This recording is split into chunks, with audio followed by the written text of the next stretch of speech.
In part 1 of this journey, we peeled back the mask. We exposed the first 12 laws of power, laws built on restraint, silence, and psychological precision. We learned why you should never outshine the master, why trust in friends can be fatal, and how silence, when used wisely, speaks louder than words. You began to see the patterns, the whispers behind ambition, the dangers behind charm, and most importantly, the game that's always being played, even when you're not aware of it. But that was just the beginning, because in this next chapter, we're diving deeper into the darker, sharper edges of influence. Laws that don't just defend your power, they help you build it, command it, weaponize it if you must. This video isn't just a summary.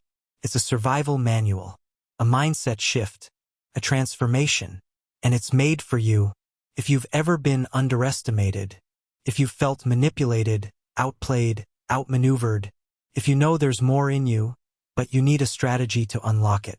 Stay with me until the end, because by the time we reach Law 30, you'll not only understand the mechanics of power, you'll know exactly how to defend your mind, guard your value, and never be played again. Take a breath. It's time to go deeper. Do you ever feel others hold the strings of your life, manipulating your fears, swaying your decisions, leaving you powerless? If you've struggled with fear, manipulation, or indecision, you're not alone. We live in a world teeming with hidden power plays and subtle mind games. But what if you had a guide, a playbook, to turn the tables and gain control of your own story? This is where Robert Greene comes in. Greene is a master observer of power.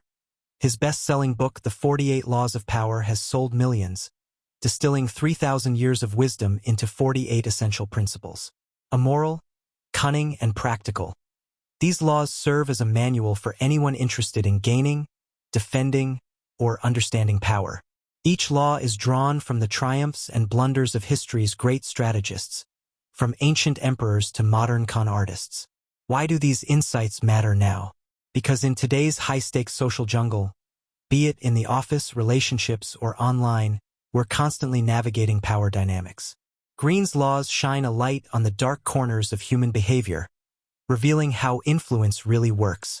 Some laws teach patience and subtlety, others demand bold action, but all share one goal: helping you stop being a pawn and start being a player. By the end of this journey through Laws 13 to 30, you'll have a toolkit to transform hesitation into confidence, fear into focus, and feeling manipulated into feeling empowered. So, take a deep breath and imagine a new reality. No longer will you be the one wondering what went wrong. You'll understand the game and how to play it. Let's dive into the laws.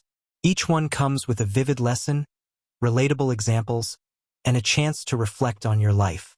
Ready? Let's begin with a scenario that might feel all too familiar. Law 13.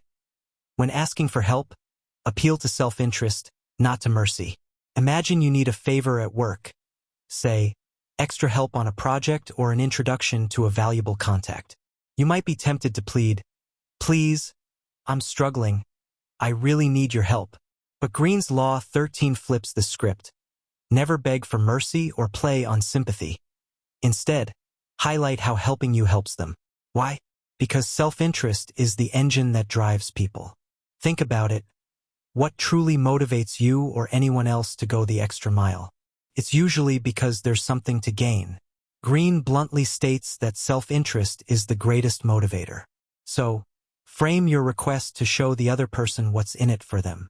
For example, instead of saying, "I can't finish this without you," try, "Your expertise on this project would shine and get the recognition it deserves. We'd both look great when it succeeds."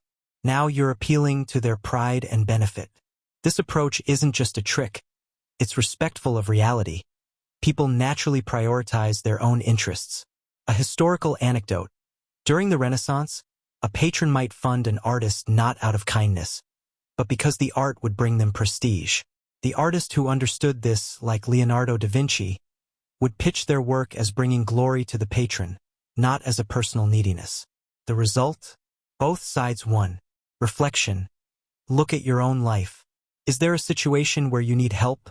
A new job referral? Support from a friend? Guidance from a mentor? Before you ask, pause and put yourself in their shoes. What do they care about? Success, reputation, money, love? Frame your request to touch that nerve. You'll find people respond with far more enthusiasm when they see a benefit to themselves. It might feel odd at first. Shouldn't they help me because they like me? But aligning with self-interest actually creates a win-win. Next time you seek help, appeal to the heart of their desires, not their pity. You'll both feel rewarded. Law 14. Pose as a friend, work as a spy. Have you ever had someone be incredibly friendly, only to later discover they were gathering info or exploiting your trust? It's an awful feeling. Law 14 shines a harsh light on this tactic. To gain knowledge, you might sometimes need to cloak yourself as an ally. In the quest for power, information is gold. Greene tells us to become a spy, not in the James Bond sense of high-tech gadgets, but through subtle social sleuthing. By posing as a friend, you encourage people to relax and share their secrets or intentions. All the while, you're taking mental notes, uncovering what makes them tick or where they're weak. This can sound manipulative, and it is, but think of it like this. Maybe you're in a competitive work environment. Colleagues guard information, competition is stiff. If you come on too openly inquisitive, others might shut you out. But if you build camaraderie, eat lunch together, listen to them, they'll likely reveal their plans, concerns, or weaknesses without even realizing it. Greene warns, if you can't spy directly, use others as informants, but that carries risks of its own. The point is, knowledge is power, and sometimes friendliness is the best disguise to get it. Consider a historical metaphor. Sun Tzu, the ancient strategist, emphasized knowing your enemy. In modern times, corporate espionage often happens over cocktails and golf games, relationships where one side is mining the other for intel. It doesn't mean you should deceive everyone. Authentic friendship is invaluable. But be aware, others might use this law on you. The coworker who seems ultra-chummy could be recording every detail you spill. Takeaway: in your life, when you need insight about a person or situation, ask yourself, can I obtain this knowledge openly, or do I need a softer approach? If there's a rival at work or someone you just can't read, consider getting closer to observe them up close. Use kindness and curiosity as your camouflage, always genuine in the moment, and you'll learn far more than by open confrontation. And on the flip side, guard your own secrets when someone new cozies up too fast. As the saying goes, trust, but verify. In power games, a friendly ear can also be a funnel to your mind. So be both a sincere friend and a shrewd spy when needed. Law 15. Crush your enemy totally. This law hits like a hammer. When you have an enemy, get rid of them completely. Do not leave wounds half-healed. Law 15 declares that anything less than total annihilation of your opposition will eventually lead to your downfall.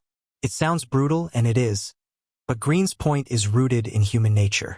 If you stop short of victory, if you only partially defeat someone, they will recover, nurse their pain into a burning grudge, and come seeking revenge. History is littered with examples.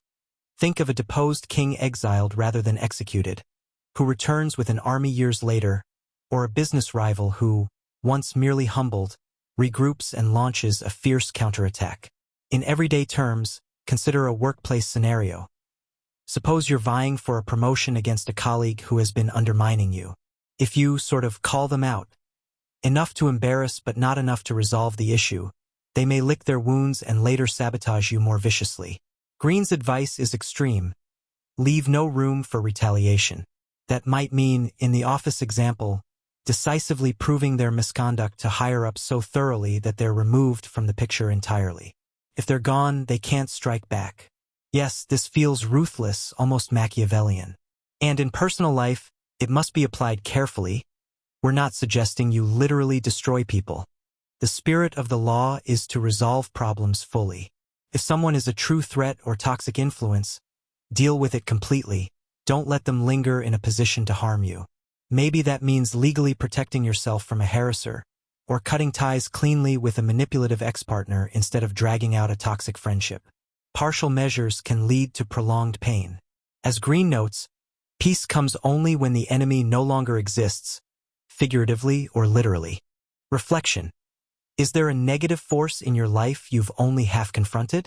Perhaps a situation where you backed off, hoping things would just improve on their own?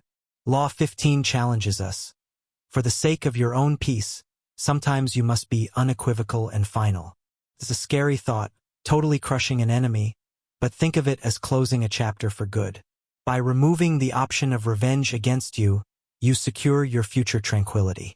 If you ever find yourself facing a persistent bully or saboteur, remember this law. It's a last resort, but it reminds us that in power struggles, mercy to the cruel can be cruelty to yourself.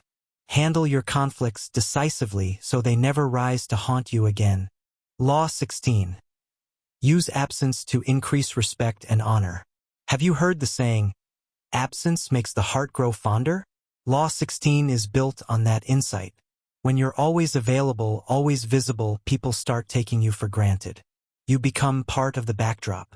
But if you withdraw occasionally, like a rare gem that's hidden away, your value appears to increase. Use absence strategically to make people hunger for your return. Think of a favorite musician who doesn't release new music every year. They go quiet, and the anticipation builds until their next album drops as an event. In contrast, a song that's overplayed on the radio quickly loses its magic. Greene warns that the more present you are, the more common you seem. It's human nature, we value what's scarce. In your life, this might mean not saying yes to every invitation, or stepping back from social media to let friends wonder what you're up to. Use that time away to recharge and let others talk about you a bit. When you reappear, it feels like a mini-dash comeback, and people appreciate you more.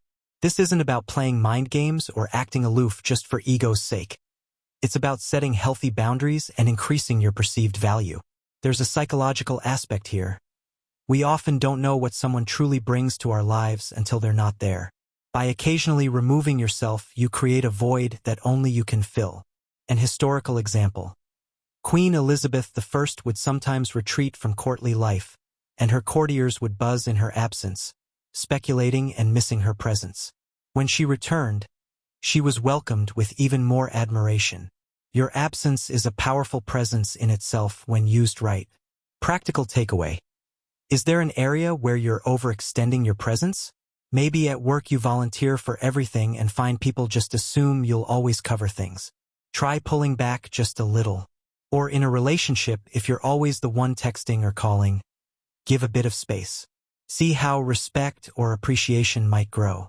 The key is timing, withdraw at the right moment, not when things are already drifting.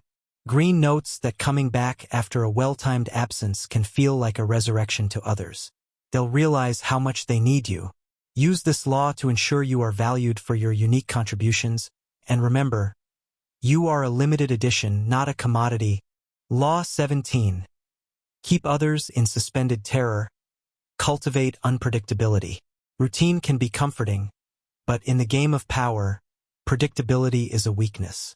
If others always know what you'll do next, you become easy to control. Law 17 urges us to be a bit unpredictable, to keep people guessing and on their toes. This doesn't mean being erratic in a way that harms your reputation. It means strategic unpredictability. Humans are creatures of habit. We all seek patterns to feel secure. When someone breaks pattern, it creates a ripple of fear and respect. For example, think of a leader or coach who sometimes makes sudden, bold moves nobody expected. Their team and rivals are in suspended terror, unsure what might come next. Greene suggests that by occasionally striking without warning, you instill a sense of power and mystery. Only the terminally subordinate act in a predictable manner, he quips. Unpredictability can be a weapon. If you are in a weaker position, doing something out of left field can confuse a stronger opponent and make them miscalculate. They'll be so busy trying to anticipate your next move that they tire themselves out, or make mistakes due to overthinking. Consider a personal context.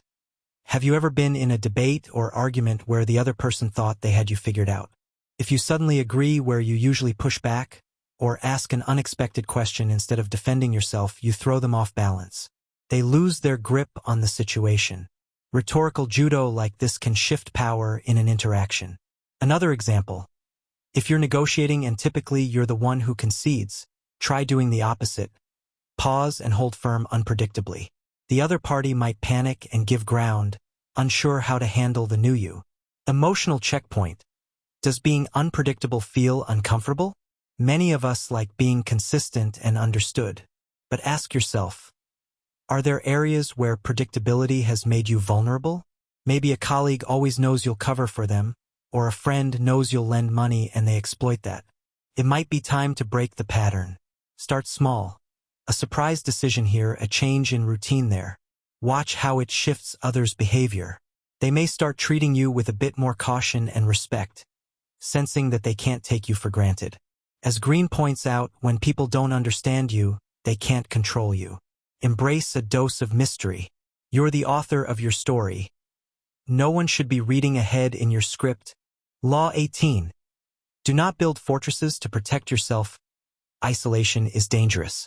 When we feel threatened or overwhelmed, the instinct is often to retreat, to hide behind walls, literal or metaphorical, and protect ourselves. But Law 18 delivers a clear warning. Isolation is dangerous. Yes, fortifying yourself away from the world seems safe. No one can hurt you if they can't reach you, right? Yet Greene observes that by cutting yourself off, you also cut off information, relationships, and resources you need. You become an easy target because you've blinded yourself and lost your allies. Picture an ancient fortress. A lord holes up inside, thinking he's secure, but outside, the world moves on. Alliances shift, enemies gather intel, supplies dwindle, and eventually the fortress walls are breached. Meanwhile, a lord who's out and about among people hears the gossip, gathers support, and can see threats coming from afar. In modern life, fortresses can be our comfort zones. Maybe you had a bad experience at work, so you stop engaging with your team to avoid further conflict. Or you feel socially anxious, so you isolate at home. In the short term, it's relief, no conflict, no anxiety. But over time, you lose touch with what's happening in the office, or you drift away from friends who might have supported you. Greene's advice: mingle, stay present, stay connected. Power and safety often lies in the network of people around you. When you're in the mix, you hear things, valuable whispers of opportunity or warning. Also, there's protection in the crowd. It's harder for enemies to single you out if you're socially involved. Humans are social creatures. Even in a power context, isolation makes you conspicuous and weak, not strong. Consider whistleblowers or outsiders at a company. They're most vulnerable when they stand alone. But if they have supporters inside, they're much harder to attack. In your life, if your reaction to stress or fear is to pull away, ask yourself if that's truly serving you. Of course, everyone needs alone time, and we must choose our confidence wisely. Not Law 10. Avoid the unhappy and unlucky. After all, but Law 18 is about not overcorrecting into seclusion. If you've been isolating, professionally or personally, make an effort to reconnect. Reach out to an old colleague. Attend that meeting instead of skipping it. Step back into the social circle you've been avoiding. By placing yourself at the center of things, you gain ears and eyes everywhere. Instead of a fortress of solitude, build a web of information and allies. It might feel risky at first, but in the long run, engagement is your armor. Don't let fear seal you off. Open the gates and rejoin the world, where power and opportunity circulate. Law 19. Know who you're dealing with. Don't offend the wrong person. Not all people are created equal, at least not in how they react to slights or defeats. Law 19 is a cautionary law. Choose your battles and enemies wisely, because if you offend the wrong person, you might be facing a lifetime of revenge.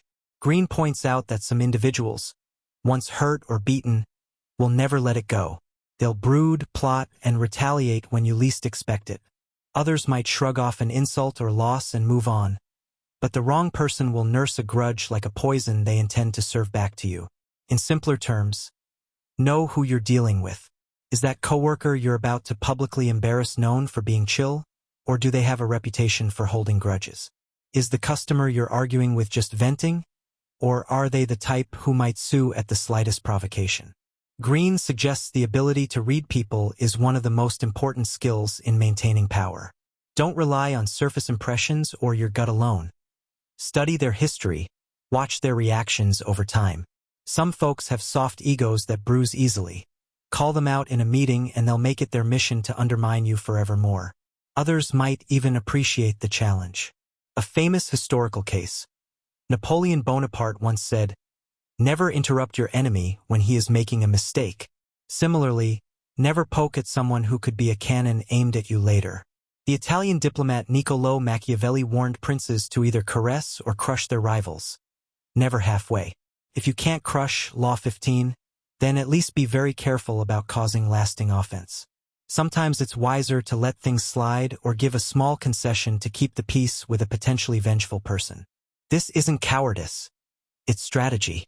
Ask yourself, have you ever inadvertently made an enemy because you misjudged someone's temperament? Perhaps a joke at a friend's expense that went too far, or criticism to a sensitive family member that caused a rift. This law urges forgiveness of others' pride.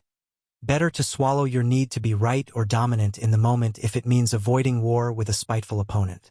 Before you act against someone, consider, is this person capable of letting it go? If not, tread lightly or prepare for fallout. In practice, this might mean apologizing sincerely if you sense real hurt, even if you don't think you were wrong, or steering clear of humiliating someone publicly. Use tact and foresight.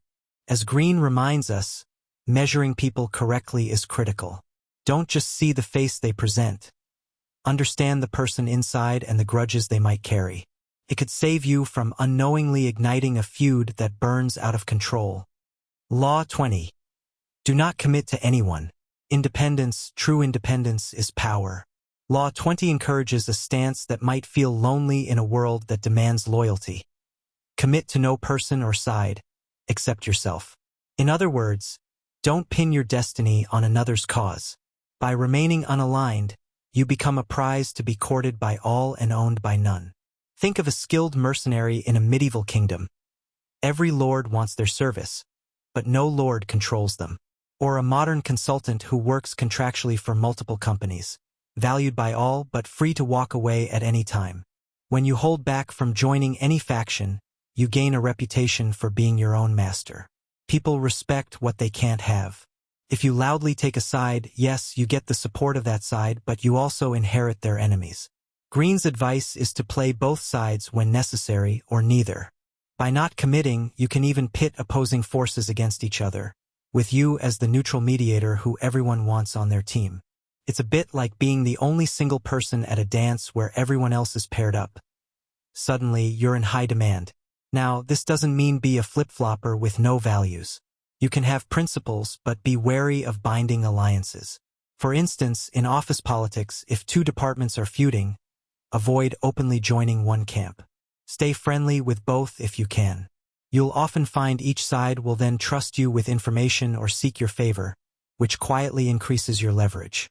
And should one side falter or a new power emerge, you can adapt without being seen as a traitor, because you never pledged fealty in the first place. As Greene notes, by not committing, you retain the ability to play people off against each other. It's about flexibility and keeping your options open. Real-life application. Think about times you've been pressured to pick a side. Maybe two friends who dislike each other, or during a heated political debate at family dinner. Law 20 suggests you stay above the fray. Show interest, even sympathy, to all parties but commit to none. It might feel like walking a tightrope, but it preserves your autonomy. You become someone who can move freely, not tied down by collective decisions. In a work setting, that independence can translate to being seen as neutral and trustworthy by a wider range of people, or able to broker deals between groups. In personal life, it can save you from being dragged into drama. Remember, once you're labeled as Team A or Team B, you lose the ability to work effortlessly with the other side. By being Switzerland neutral ground, you might even stir intrigue. Others will wonder, what is their secret?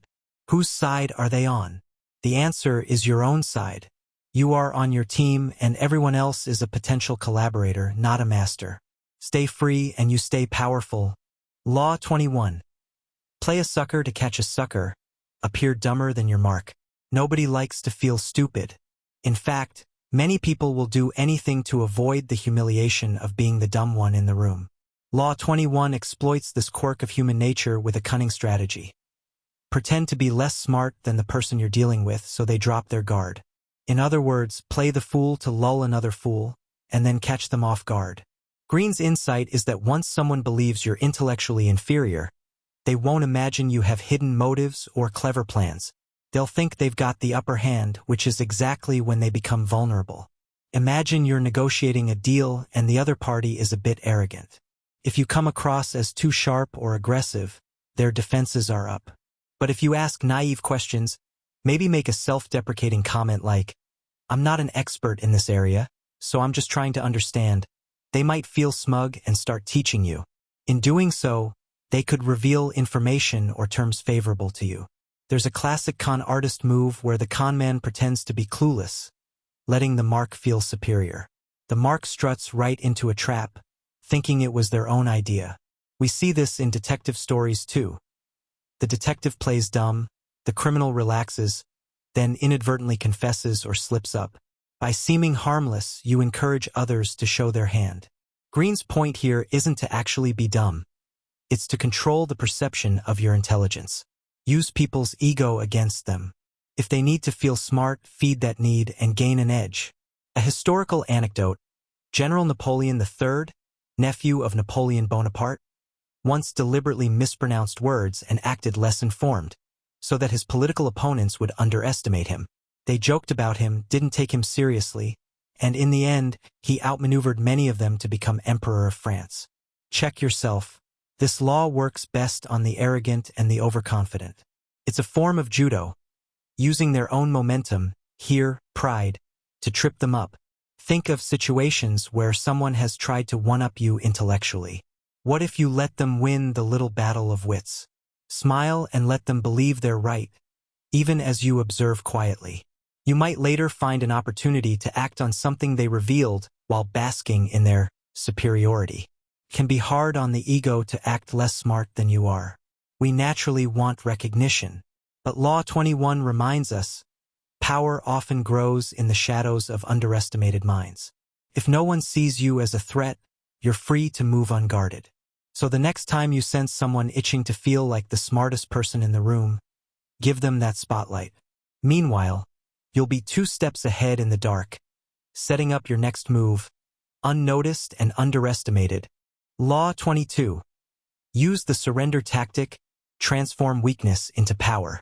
Sometimes surrendering, giving up, seems like the absolute worst thing to do. We're taught to never give up, never surrender. But Greene presents a counterintuitive strategy. When you are facing certain defeat, it can be more powerful to surrender on your terms rather than fight and be smashed. How could yielding possibly be a form of power? Think of it this way. When you surrender, you rob your opponent of the thrill of victory. You deny them a clear win, and you buy yourself time to recover, plan, and perhaps turn the tables later. It's like a strategic retreat. In chess, sometimes you sacrifice a piece to set up a later advantage. In war, an army might retreat to higher ground rather than be annihilated in the valley. By capitulating now, you live to fight another day. Greene notes that yielding confuses your conqueror. They expected resistance. Instead, you've given them nothing to strike against. Often this lulls them into complacency. They think you're done and dusted. Meanwhile, behind the scenes, you're regrouping, plotting your comeback when they least expect it. Surrender becomes a tool of deception and patience. Consider a real-life scenario. You're in a heated argument that you clearly can't win, perhaps with a boss or someone holding more power. Instead of arguing until you're blue in the face and possibly suffering worse consequences, you calmly say, "You're right. I concede." This can be disarming. The boss might feel victorious and ease off, maybe even feel a twinge of guilt. You maintain your dignity by not begging or whining. You chose to surrender. Later, you use the breathing room to demonstrate your value at work in quieter ways, or find the right moment to assert an idea when the boss is more receptive. A historical reference. During the Roman Empire, when a smaller kingdom was overwhelmed by Rome's forces, sometimes the shrewd king would surrender early and offer tribute. Rome, thinking them compliant, would often spare their leadership or grant favorable terms. That king, now a friend of Rome, could then quietly strengthen his position under Rome's nose, rather than being crucified for futile defiance. Emotional insight. Surrendering requires swallowing pride. Feels like losing. But Greene's Law 22 tells us to reframe it as a tactic, not an end. You're not really giving up your goals. You're strategically conceding a battle to eventually win the war. If you've ever dealt with a bully, you might recognize this. Sometimes refusing to engage or even agreeing with their insults. Yeah, sure, you're right, I'm not as cool. Can make them lose interest. They wanted a reaction, a fight. By not giving it, you quietly hold power over your own emotions and frustrate theirs. The key is, don't see surrender as weakness. See it as wisdom when facing overwhelming force. Yield, regroup, and come back stronger when your opponent's guard is down. In life's battles, victory often goes not to the stubborn, but to the strategic. Law 23. Concentrate your forces. Think of a magnifying glass focusing sunlight. Hold it still, and the concentrated light can ignite a flame. Law 23 works on the same principle. Focus your resources and energies on a single point to achieve maximum power. In a world full of distractions and scattershot efforts, Greene's advice is refreshingly direct. Find that one thing that will yield the greatest result and pour yourself into it, rather than trying to do everything at once. We often spread ourselves too thin, professionally and personally. Maybe you've seen someone try to start 5 businesses at the same time, only to watch all fizzle out. Or perhaps you've tried to master multiple skills simultaneously and ended up mediocre in each. Power comes from depth, not breadth. Greene notes that power is like oil. You only need to strike it once to be set for life. In practical terms, this means identifying the most rich source of potential success or influence for you and investing heavily in it. It could be a relationship with a key mentor, a project that could revolutionize your career, or a talent that, if you truly honed it, would set you apart from everyone else. History bears this out. Companies that bet all on a flagship product often dominate. Think of how Apple concentrated on the iPhone, making it so superior that it became the core of their power. Military generals, too. The best often strike decisively at the enemy's critical point with overwhelming force, instead of skirmishing on multiple fronts.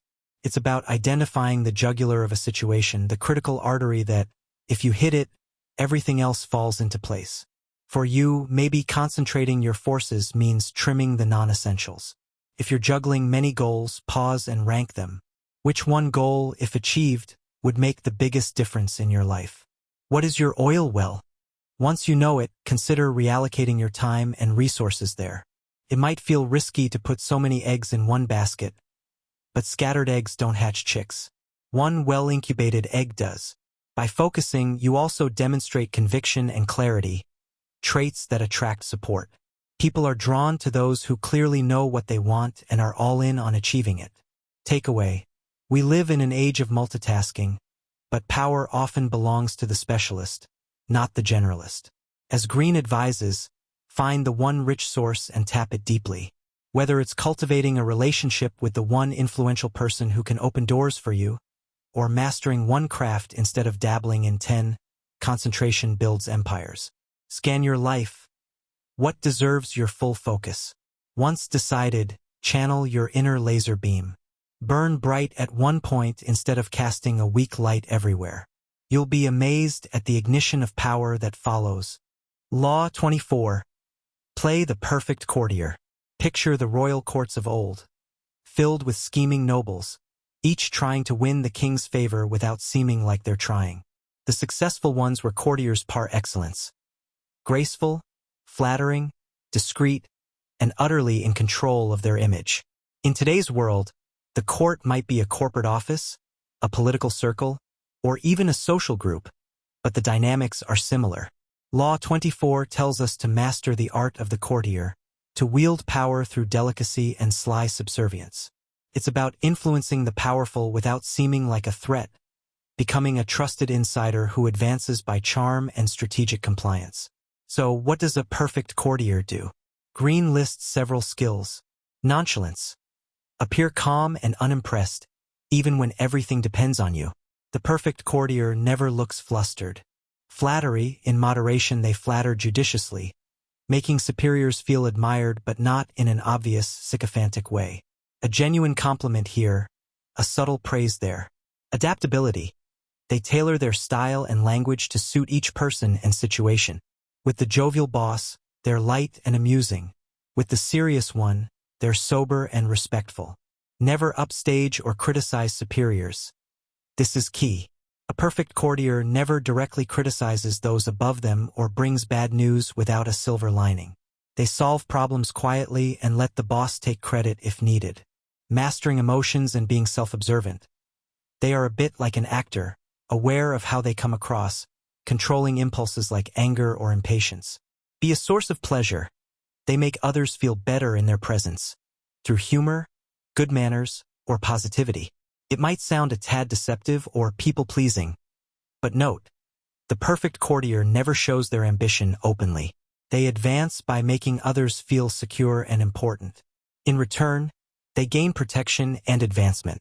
Think of the colleague who always seems to get along with the higher-ups, who is invited to the important meetings, not because they demand it, but because they're likable and indispensable in a gentle way. That person is practicing Law 24, consciously or not. In your world, how can you apply this without feeling fake? It starts with respect and observation. Pay attention to the personalities of those in power around you, bosses, community leaders, even family elders. What are their quirks? Who likes jokes? Who appreciates deference? Adjust your approach accordingly. This isn't about being dishonest. It's about highlighting the best, most respectful version of yourself that aligns with their expectations. And importantly, avoid the common pitfalls. Don't gossip, don't brag, and don't try to steal the spotlight. As Greene would say, court politics are still politics. By being the one who navigates them smoothly, you gain quiet influence. Over time, the perfect courtier becomes the right-hand person, the confidant, the one who actually steers the ship under the captain's name. It's a subtle dance, gliding gracefully, always mindful of the king's toes. Dance it well, and you shall rise. Law 25. Recreate yourself. Life often hands us scripts to play. Maybe you're labeled the shy one, or the numbers guy. Or perhaps your family, culture, or job has cast you in a role that doesn't feel you. Law 25 says you don't have to accept the role society hands you. You can recreate yourself. Think of this as active identity crafting. Rather than being a passive product of your environment, you become the sculptor of your persona, molding and presenting yourself in the way you desire. Greene's idea isn't about being fake. It's about self-determination. He advises to forge an identity that commands attention and respect. Famous examples abound. Consider Malcolm X, who went from a street hustler to a world-famous activist, reinventing himself through learning and charisma, even adopting a new name to mark the change. Or Madonna, the pop icon, who repeatedly recreated her image and musical style, staying always one step ahead and keeping the world intrigued. Even Robert Greene himself, who had a winding path, from working various jobs to becoming an author, likely had to recreate his professional identity to achieve success. How do you recreate yourself? First, be self-aware. Know your strengths, weaknesses, and what image you currently project. Next, decide on the identity that will serve your goals. This isn't necessarily your true soul that remains yours, but rather the outward character that will thrive in your environment. Maybe you want to be seen as a leader. Start acting like one. Speak with confidence, stand tall, take initiative. Or perhaps you're tired of being the overlooked nice guy. You could cultivate a more assertive, strategic persona. Greene suggests it's like molding yourself from clay. You might even adopt certain styles of dress, speech, or habits that fit your new identity. Many powerful people consciously crafted their public persona. It's a kind of theater, but with real stakes. Beware of overacting, though. Authenticity matters.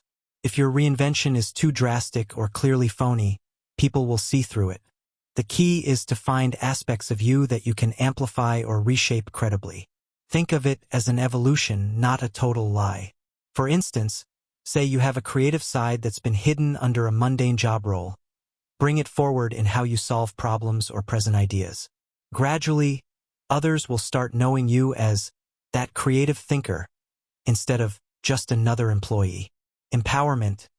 This law is perhaps one of the most liberating. It says you are not bound by others' expectations. You can write your own story. If there's a gap between who you are and who you need to be to reach your dreams, you have the power to close it by reinventing yourself. It might feel uncomfortable. People around you might be surprised. Since when are you so outspoken? But as you consistently inhabit your new role, it will become second nature, and so will people's perception of you. In a sense, life is a bit of a stage and we are all actors. Law 25 urges. Don't let someone else direct your play. Be the director. Be the star of your own making. Recreating yourself is not deception. It's evolution by design. And it's one of the greatest powers you have over your fate. Law 26. Keep your hands clean. Imagine a leader who always seems beyond reproach. When scandals happen, it's never their fault. Somehow blame falls on subordinates or circumstances. Yet, when good things happen, they're front and center to take credit. Frustrating, isn't it? That leader is using Law 26. Keep your hands clean. The idea is to maintain a spotless appearance of honor and innocence while letting others do the dirty work. In short, avoid being the face of any nasty business. If unpleasant or unethical deeds must occur, a savvy power player makes sure someone else's hands get dirty, not their own. This is where the concepts of scapegoats and catspaws come in. A scapegoat is someone you can blame when things go wrong. Say a tough decision needs to be made that will upset people, like cutting a budget or firing a beloved employee. You, the boss, might quietly instruct a manager to execute the task. If backlash comes, you express surprise and regret that things went down that way, perhaps even sacrificing the manager. We have let go of the manager who handled this poorly. Your reputation? Intact. The anger is deflected to the scapegoat. Harsh, yes, but common. A catspaw refers to someone who does your dirty deeds while you stay behind the curtain. The term comes from a fable where a monkey tricks a cat into pulling chestnuts from a fire. The cat's paw gets burned. The monkey gets the chestnuts. In Renaissance courts, kings rarely carried out punishments themselves. They had executioners or ministers for that. In modern settings, think of a politician who lets an aide leak damaging info about an opponent. If it blows up, the aide is blamed. If it succeeds, the politician gains an edge. The key is plausible deniability. Now, ethically, this law can feel slippery. It doesn't celebrate doing dirty deeds. Rather, it highlights not being associated with them. Ideally, you avoid dubious actions entirely.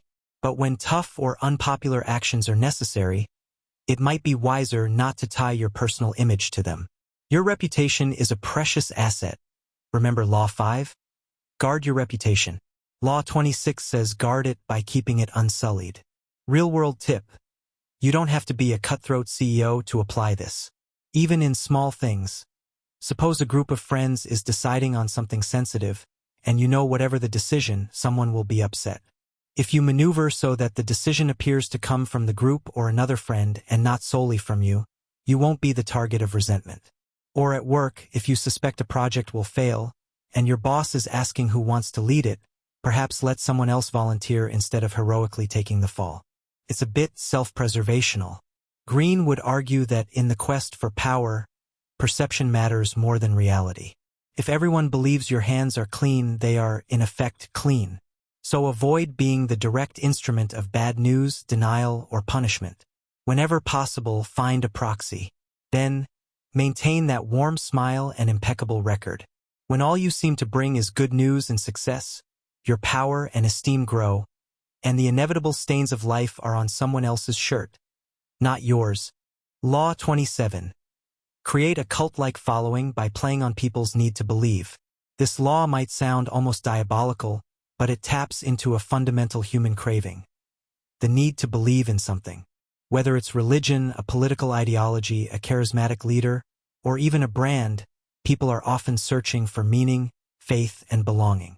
Law 27 says that if you offer a vision or ideology for people to latch onto, something that gives them purpose and promises hope, you can accumulate immense power. In essence, become the center of a cult of devotion, cult in a broad sense, not necessarily a religion, but any group with fervent loyalty.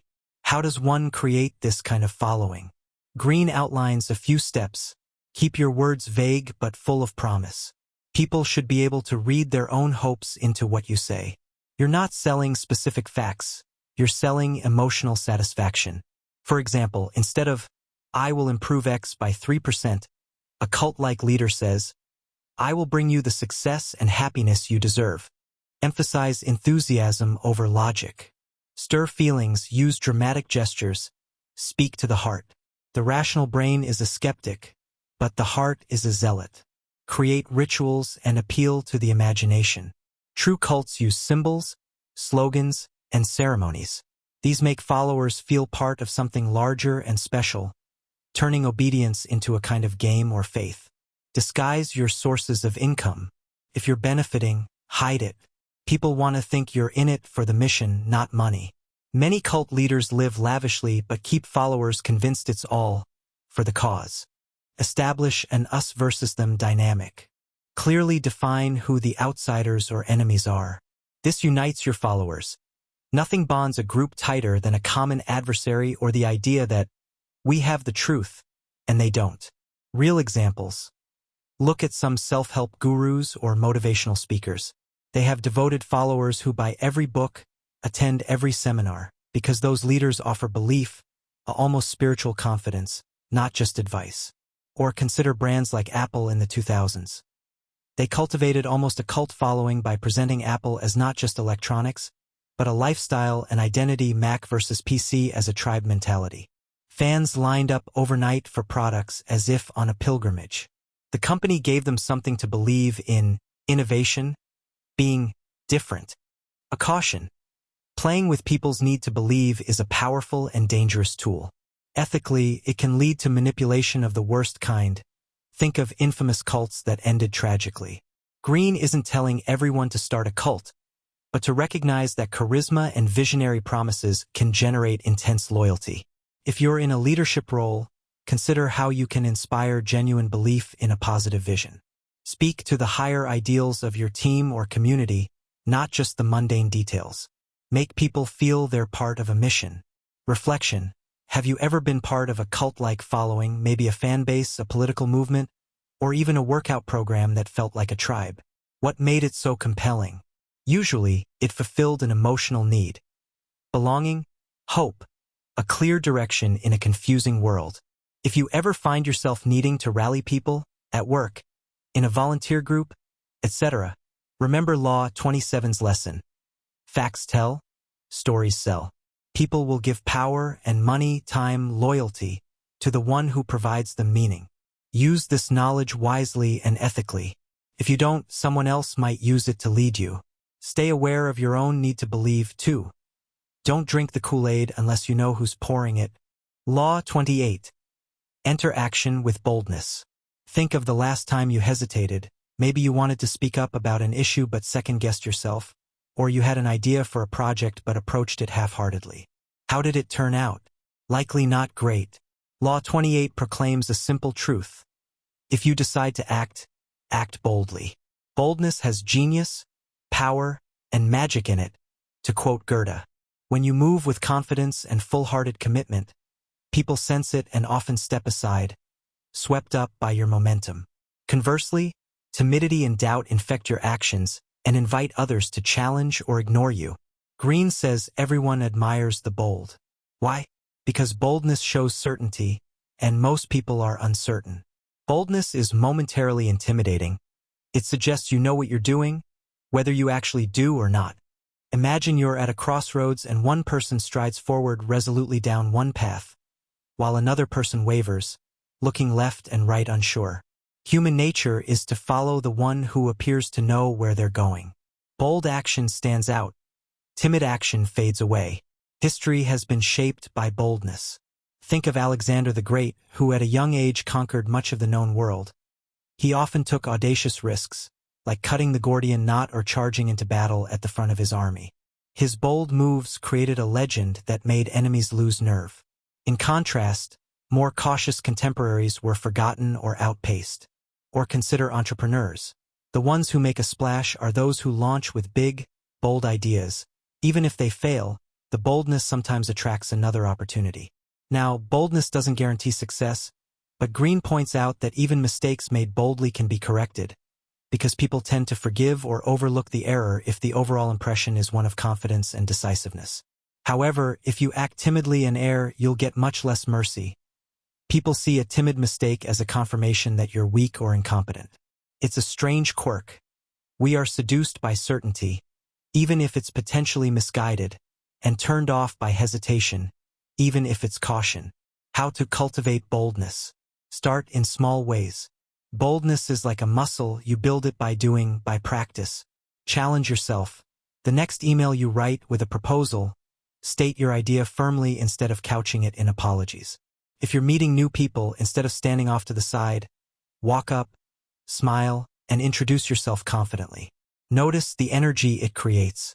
Boldness is not brash arrogance. It's controlled confidence. Yes, you might feel fear inside, but bold action means you go despite the fear, and you don't show the fear. Over time, the fear shrinks, and boldness becomes habit. Take a moment. Is there something in your life right now that you're approaching hesitantly? What would it look like if you tackled it boldly?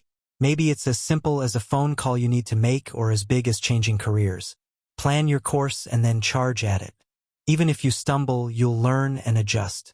But if you never leap, you remain stuck at the edge. Greene's Law 28 dares us. In the theater of life, those who make the strong moves shape the plot. Be the protagonist who dares. The world often steps aside for the person who knows where they are going. Law 29. Plan all the way to the end. We all know the saying, failing to plan is planning to fail. Law 29 takes this to a higher level. Don't just plan the beginning or middle of your endeavor. Plan it all the way to the end. This means thinking several moves ahead, anticipating obstacles, and deciding how you want the story to conclude before you even start. Why is this so crucial? Because many people launch into actions driven by emotion or immediate desire, without foresight. They get excited by early success or deterred by first obstacles, and lose sight of the end goal. By planning to the end, you impose a kind of logic and order on the chaos of events. You're like a chess player who doesn't just make a good move, but has a checkmate in mind down the line. Greene notes that most people are too trapped by the moment to see ahead. Emotions, ego, or day-to-day distractions cloud long-term thinking. If you can conquer that and map out a clear route to your final objective, you gain a tremendous advantage. It's like having a map in a foggy landscape where others are wandering aimlessly. Planning to the end forces you to consider, what could go wrong? You then prepare contingencies. It forces you to ask, what resources will I need at each stage? You then make sure to gather them. When surprises pop up, and they will, you're not thrown off course, you already considered that possibility and have a response ready.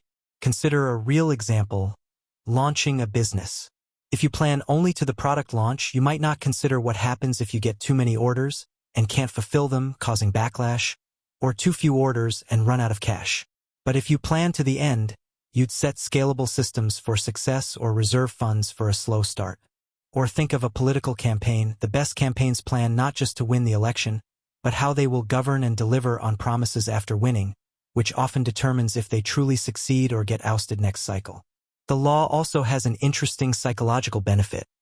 If you know your endgame, it's harder for others to manipulate or distract you. You can weigh choices by how well they serve your ultimate plan. Flattery, crises, sudden opportunities. None will seduce you off your path if you've charted it firmly. It gives you patience too.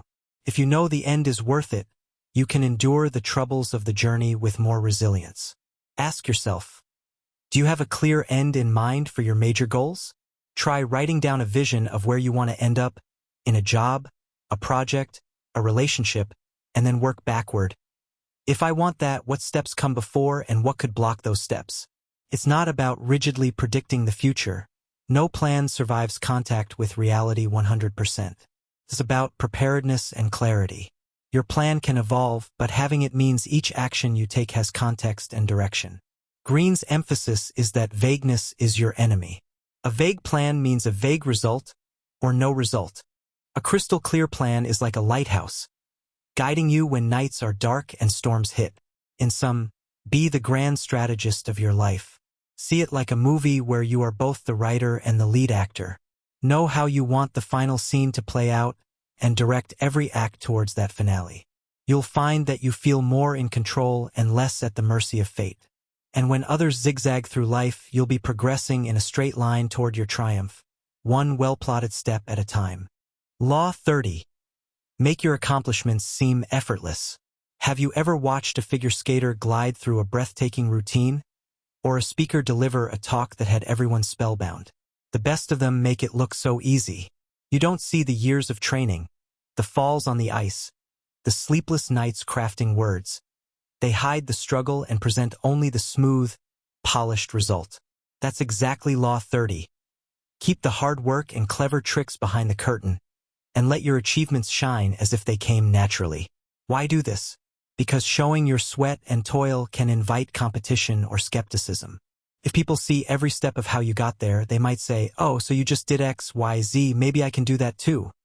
Or worse, they might nitpick your process. Mystery magnifies your accomplishments.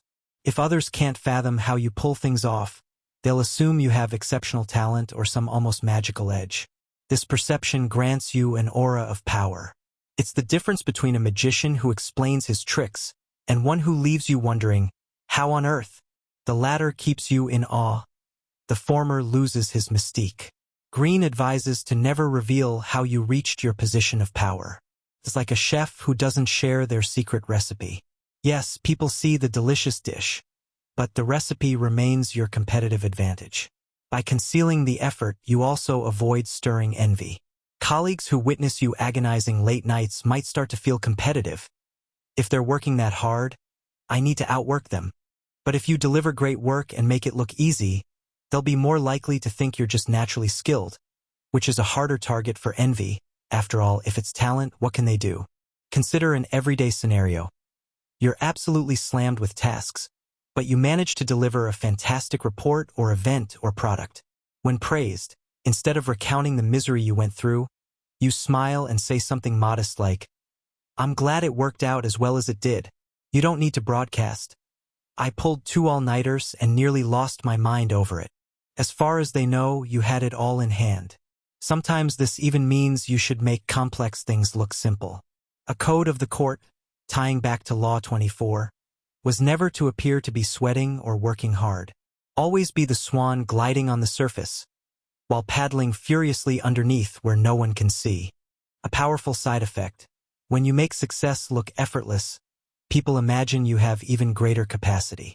They might think, if this is what they do with little effort, what could they do if they really tried? It sets you up as someone with depth and reserve of ability. What cannot be grasped cannot be consumed, meaning, if people can't quite figure you out, they can't undermine you easily. In practice, this doesn't mean you should lie or pretend things aren't challenging. Rather, manage the optics of your effort. Avoid complaining about how hard you work. If you learn a new skill or hack that gives you an edge, use it discreetly. Let the results speak, not the method. For example, if you're using a special software to get ahead, you don't have to advertise it to colleagues. Just deliver superior results. They'll scratch their heads at your efficiency. Also, share credit generously. It further obscures how you pulled something off and makes you likable, with your reputation still rising. In essence, be the graceful duck. Above water, serene and unruffled. Below water, paddling vigorously. The world sees the glide, not the paddle. As you consistently do this, you'll cultivate an image of competence and ease. And that image itself becomes power, because when others see you as naturally gifted or supremely capable, they're more likely to follow your lead, less likely to challenge you, and often ready to heap even more opportunities on you, believing you can handle anything. Success breeds success, especially when it looks effortless. Conclusion. You've just journeyed through Laws 13 to 30 of the 48 Laws of Power, and it's a lot to take in. These laws are potent. They reveal the undercurrents of human behavior and influence that often go unspoken. Now, pause and reflect. Which of these laws resonated with you the most? Was it the insight about appealing to self-interest, Law 13, that echoed a recent experience where empathy failed but incentives worked? Or maybe the call to be bold, Law 28, struck a nerve because you're tired of holding yourself back? Perhaps you saw a mirror of your life in the law of planning to the end, Law 29.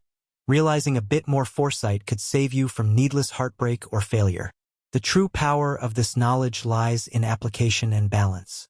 Greene's laws can empower you to navigate tricky situations, like sidestepping a vindictive rival, impressing a boss with quiet finesse, or winning people's devotion to a cause. But remember, with great power comes great responsibility. Yes, that quote isn't from Greene, but it fits. Use these ideas to protect yourself and uplift your goals, not to become a tyrant in your own sphere. Ethical power is possible. For instance, you can apply Law 19, don't offend the wrong person, by simply choosing kindness and discretion, which is a win-win. Or Law 22, surrender tactic, by gracefully exiting conflicts, preserving relationships to fight only when absolutely necessary. By now, you might feel a mix of excitement and cautiousness. That's good. It means you understand the duality of power. It can build or destroy. Your empowerment is the focus here. Think of these laws as tools in a toolbox. In one situation, a hammer is needed, bold, decisive action. In another, a wrench, subtle influence. Not every law applies to every situation, but having them at your disposal means you'll rarely feel clueless when facing a challenge of power or politics in life. You can decide, this is a moment for strategic retreat, Law 22. Or, this is my chance to shine effortlessly, Law 30. Instead of reacting with fear or confusion, you'll respond with strategy and confidence. As we wrap up, I invite you to take action. Choose one law and consciously apply it this week. Maybe at work, in a tough conversation, or even in your personal growth. Journal about it. What did you do? How did people react? How did you feel? You're likely to discover that these principles, while ancient in wisdom, are very much alive in modern life. Lastly, remember this is just part of the journey. We've covered laws 13 to 30, but there are 18 more laws to explore. In the next part, we'll dive into laws 31 to 48, uncovering final secrets of persuasion, strategy, and mastery. If you found these insights eye-opening, you won't want to miss what's coming next. Some of the most intriguing laws are still ahead. Stay tuned for the continuation, subscribe, and hit the notification bell so you'll know when we drop the next deep dive. Empowerment is a continuous process. As you step away from this video, carry yourself a little taller, armed with new understanding. The world of power dynamics is no longer a shadowy maze. It's a landscape where you have a map. Go out there and navigate your life with cunning, confidence, and yes, compassion too. After all, the ultimate goal isn't to turn into a schemer. It's to become the master of your own fate. You've got this. Now go forth and turn your fear into power. Did a particular law spark an aha moment for you? Share it in the comments. I'd love to hear your stories or questions. And if you enjoyed this deep exploration, give it a like. Until next time, stay powerful.